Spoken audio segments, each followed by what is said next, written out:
శ్రీ గురుభ్యో నమ. శ్రీమాత్రే నమ. శ్రీచక్ర జ్యోతిష్యాలయానికి స్వాగతం. ముఖ్యంగా మన ఇంట్లో మహిళలు పాలు పొయ్యి మీద పెట్టి ఎటో పనులు చేసుకుంటూ ఉంటారు. అవేమో పొంగిపోయి స్టవ్ అంతా అయిపోయి ఇల్లంతా అయిపోయి మళ్ళా ఆ పాలు పొంగిపోయి అని చెప్పేసి చిరాకు పడుతూ ఇబ్బంది కలగడం మనం చూస్తూ ఉంటాం. అలా పొంగకుండా జాగ్రత్తగా ఉండేందుకు ప్రయత్నం చేయండి. ఎందుకంటే పాలు అనేవి లక్ష్మితో సమానం.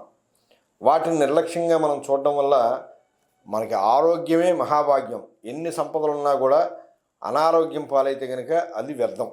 జ్యోతిష్య శాస్త్రరీత్యా పాలకి చంద్రుడికి కారకత్వం వహిస్తాడు.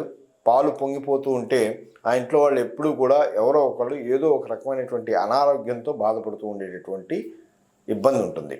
కనుక చక్కగా గృహిణులు ముఖ్యంగా పాలు స్టవ్ మీద పెట్టినప్పుడు ఒక 10 నిమిషాలు లేట్ అయినా అవి పొంగకుండా చూసుకోవడానికి ప్రయత్నం చేయండి. ఇంట్లో అనారోగ్యాలకి దూరంగా ఉండండి. శుభం భూయాత్.